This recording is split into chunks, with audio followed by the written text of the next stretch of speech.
Markaz TV'ga, Markaz TV uchun, Muhammad Rasul uchun o'sha sizlarning intervyularni poylayaptilar, ular ham. Bizda haqiqat istab turibmiz-da, adolat kutmayapmiz. Allohning rizoligi uchun. Men Buxorodan keldim singlim, 67 yoshdaman, men guvohman. Meni onamdan 2-3 marta bular duo olishgan. Hofiz bo'lsin o'g'lim. Bu bek bo'lsin, men Asakada bekman degan. Markaz TV'dan ham ko'rganman, Sheralini ham ko'rganman, Botirjonni ham ko'rganman. Rasmlarni yetkazamiz Botirjonga. Inshaalloh. Endi anaqa Muhammad Rasul sizni yaxshi ko'ramiz. Men doim o'qib turaman, bolam. Botir aka albatta keling, chunki butun O'zbekiston, balki qo'shni davlatlardan ham odamlar keladi. Siz muxlislaringiz keladi, sizni qo'llab-quvvatlagan va siz uchun surpriz bor degandim va bu surpriz o'sha Botir akamiz tug'ilganidan boshlab to bu yoshga yetgungacha otasini, onasini tanigan, ularni birgalikdagi hayotidan xabardor bo'lgan barcha insonlar edi. Siz Zo'rotdagi ko'rib maza qildik, anaqa onlayn ko'rib bo'lsa ham aka. Bora olmadi endi chet eldagi aka akamiz. Xudo xolasa keyingilarga aytamiz. Ha, inshaalloh aka, xudo xolasa. Biz Farida xola ikkovimiz qo'shib $1000 qo'liga pul berganman. Men alohida o'zimnikini alohida tashlaganman. Farida xolanikini 2 bo'lib alohida tashlaganman. Даже menda cheklari bor. $1000 deysizmi? $2000. $2000. Kech hammaga xayrli kech, uzr kirib qoldim. Mendan ham $1700 olgan cheklari nimalari turibdi. Vaqtida Chimkaga aytgan edimki, bu men vaqtiga Chimkaga aytgan edimki, Chimkani gruppasida kim o'sha zakazchik bo'lsa o'shanga $5000 beraman degan edim. Ana Timur guvoh, shuni orqasidan Irosh bilan ozgina talashib qolib keyin chiqib ketgan edim. O'shandan keyin Muhammad Rasul men bilan telefonlashib $1700 meni qo'limda turibdi o'sha qog'ozlar. Men unga yuborganman. Men topib beraman o'sha odamni degan, lekin shundan keyin meni hamma joyga chorniga tiqib tashlagan. Assalomu alaykum va rahmatulloh. Ozgina o'ylantiradigan, o'ylaymanki oxiratda ozgina yig'latadigan video bo'ladi. Zeroki bu Allohni eslatuvchi va Alloh chiqarib qo'yaman desa, bitta inson bemalol bitta bezbetlar komandasiga yoki butun jamoasiga ular xoh millionlagan bo'lsa, bir inson turib bera olishini isbotladi. Shu Yunusoboddan Sebzor ketadigan ko'chada mana shu most tepadan o'tadigan пешеходный дорожка bitmay qo'ygan. Bilasizlarmi sababi nimaga? Sababi mana bu visokovoltniy tok borda. Zinasini qurishganda kuyib qoladi bo'lib qo'ygan. Ko'rdinglarmi? Shunday bizda oldindan rejalashtirilmaydi, oldin qurib qo'yiladi-da. Keyin mana bu sim bor ekan, deydi, stroyga to'xtab qoladi. Mana qanchadan bir yotib tushun. Assalomu alaykum va rahmatulloh. Videodan kim nimani tushundi? Aslida mana bu hozir haqiqat. Hozirgi kunda bizda o'ta kam yaxshi mutaxassislar, har sohani olsak ham mutaxassis o'ta kam. Doktor olamiz, muallim va har xil sohalarda mutaxassis kam. Va lekin soxta rejissyorlar, soxta blogerlar va ko'p har xil nimalar shosha-pisha xuddi mana shu mostni qurgandek yarmini quradilar. Bu yog'i bilan ishlari yo'q. Va ana tepada turgan visokovoltniy liniyalar, o'shalar Allohning bizga bergan olimlari, ziyolilari. Ular shajara, pirlar shajarasi. Sizlar hozir Sherali Jo'rayev o'sha shajaraga daxldor insonni ruhini sal kovlab qo'ydingizlar. Xuddi shunday hozir yarmiga borib ko'plaringiz to'xtaysizlar inshaalloh. O'z qo'llaringizdan kelgancha chiqaraveringlar. Nasib bo'lsa, sizlar Sherali Jo'rayevni yerga urmayapsizlar. Sizlar Alloh aziz qilgan insonni yerga uryapsizlar. Alloh javobini boshlaydi albatta. Va o'shanda uyalib qolmasalaringiz bo'ladi. Oldindan buncha vahima qilmanglar. Inshaalloh hammasi yaxshi bo'ladi. O'sha visokovoltniy liniyani ko'rdingizlarmi? Mana shu mostdan yarim yo'lda tugab qoladi. Inshaalloh taala. Allohning ilmi bilan hazillashmanglar, aziz insonlar. Xudo xohlasa hammasi yaxshi bo'ladi.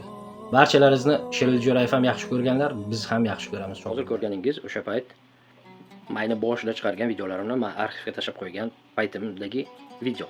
Va o'sha payt ham ko'rayotganlaringizdek, o'sha paytim spokойно o'tirib, Alloh qalbimga spokойствие solib, butun boshli bir g'alamislar, yolg'onchilar to'planib aylan to'planib bir o'lgan insonga, elimizga halol xizmat qilgan insonga tuhmat qilganda spokойно o'tirib gapirganim va bu most yarmiga borib baribir to'xtaydi deganimni yillar o'tgan bo'lsa ham baribir mana javobini ko'ra boryapmiz. Videoni boshida eshitganingiz bu Malika degan ayol buxorolik.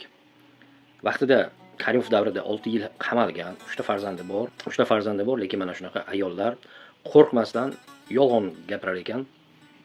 Bu aynan mana bu tekstni ham ko'rayotgan bo'lsalaringizlar, aynan Xudodan qo'rqmasdan bemalol Botir Sherali o'g'li deyapti va undan tashqari Xulkaroy u vobshe meni asrab olgan qizni ham bemalol Sherali Jo'rayevning qizi deyapti-da. Vaholanki u asrab olinganligini hamma biladi-da, masalan. Mana shu darajada o'sha paytlar mana shunaqa mashinachilar bilan o'tirgan ayollar, soxta amma, soxta tog'a. Mana shularning hammasini sizlar ko'rdingizlar. Hozir yana o'sha hit paradni eslaringizga keltiray.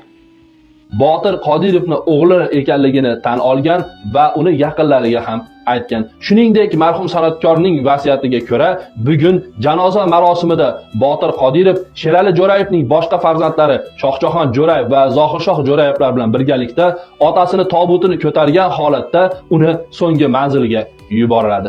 Ketgan onasiga bo'xton qilib mana 15-sentabrda sanasida haqiqat gap ko'rdik. Menikidan Wi-Fi bor ko'rib o'tiraman. Sen kimdansan, asli nasling kim? U gap kimga qo'yibdi? Yana Anjanga borib, metrga berganlarga borib, men 10 ming dollar beraman debdi. Shu o'g'li, katta o'g'li, ana ko'ringlar, anaqada bor. 10 ming dollar beraman yo'q. Chidab shunaqa narsa. Chidab olmadim, unaqa nohaqchilikni bundan. Endi qiyomatlik tog'asi bo'laman. Aha, qaysi tarafdan tog'asi? Ona tarafi bizga singil bo'ladi. So'rab surishtirib kelsa, tagini zillotini surishtirsangiz ammasi mana. Bu yoqqa keling. Siz qanaqasiga meni ammam deb yuribsiz? Bu yoqqa keling, chaqiring. Bu ammajon. Siz nimaga meni ammam deb yuribsiz hammaga? Yolg'onchi. Yo'q, unaqa qilmang. Nimaga siz Shohjahon Jo'rayevni ammasiman deyapsiz?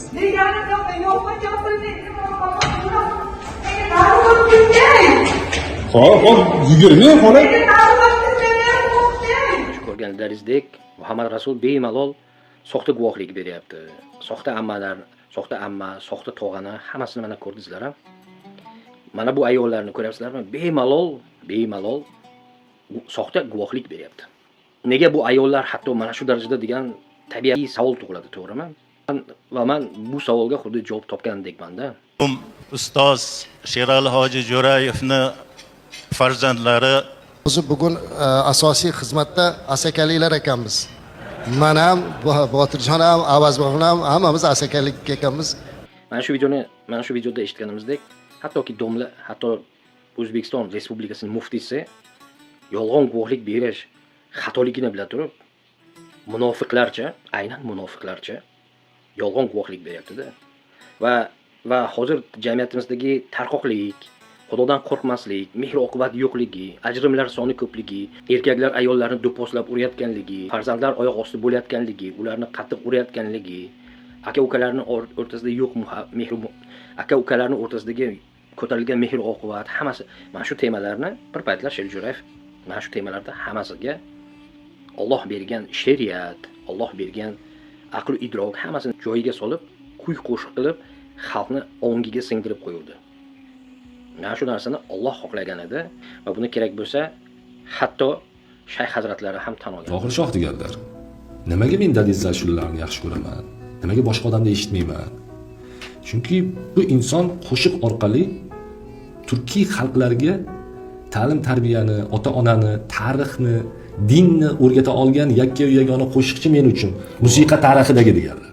Yolg'onchilar, mana shu yolg'onchilar va alal-xusus mana bu Malika yoki boshqa shoira ham bular mana sud qarori bilan hozir million jarimalar olgan va bular bilan tabiiyki na Botir Qodirovning o'zini ishi bor, na uni yaqin atrofi, lekin o'rtada hamma o'zini gunohi bilan o'zi qolib ketyapti. Botir Qodirov ming shuncha odamni gunohga qoldirib, shuncha odamlarning asabiga tegib turib ham hozirgi kunda faqat sun'iy intellektda qo'shiqlar chiqarib yotibdi. Mana bu muftiyat boshchiligida boshli respublikamizni sharmandavor ahvoli. Xohlaymizmi, xohlamaymizmi, biz insoniyat tarixida pastkashlik qilgan jamiyat bizmiz. Mana shu qancha erta tan olib, o'shani isloh qilishga ulgursak, Alloh zora tavbalarimizni qabul qilar. Men rahmim keladigani, shuncha tarix o'tganda, Boburga tuhmatlar bo'lgan, Buxoriy yo boshqa hamma mashrabni osgan bu el, hammasini ko'ra turib, tarixdan saboq olmagan xalqmiz. Hadislarni bila turib, muftiy boshchiligida yolg'on guvohlik beradigan jamiyatmiz, jamoamiz. Shuning uchun hozirgi kunda har xil soxta blogerlar, soxta yolg'on guvohliklarni ko'ra turib ajablanmayman. Ungacha mana shu domlalardan boshlab, shular ham o'zini iymonli deb yuribdi-da. Men rahmim keladiki, hattoki bizni muftiyimiz yolg'onchi. Buni prosto hamma o'zi uchun tafakkur qilsin. Shuning uchun o'zlaringizni katta oladiganlarga bir diqqat e'tibor bilan tafakkurlaringizni yoqmoqchiman-da. Mana shuncha to'planib bir o'lgan insonga o'zi uchun turib bera olmaydiganlarga tuhmat qildingizlar. O'zbekiston muftiysining boshchiligidagi barcha shu yolg'onchilarni to'dasiga bir savolimda. Mana shuncha vaqt o'tdi. Shuncha tuhmatlar qildingizlar. Nima yutdingizlar? Bu dunyodan nima yutdingizlar? Botir Qodirov kim chidaydi deb bemalol chidab berishini men Instagram, YouTube barcha tarmoqlarda isbotlab berdim. Nima yutdingizlar? Endi sizlarga bir savolda. Bitta Allohning prosta men bandasiman. Bitta bandasini hozir bu yer yuzida to'xtata olmaganlar. Allohga sizlar qanday javob bermoqchisizlar? Bitta menga qarshi chiqa olmaganlar Allohga qiyomat kunida qanday sizlar javob bermoqchisizlar? To'dalanib tuhmatlar qildingizlar. Nima yutdingizlar? Nima bilan Alloh oldiga bormoqchisizlar? Qay holatda u qorong'u go'rda tanho yotmoqchisizlar? Va duxlaringiz yetsa, hammasini eski holatga qaytarib qo'yinglar. Bir Allohning bandasiga bas kela olmaganlar Allohga qanday bas kelmoqchi? Bir o'ylab ko'ring.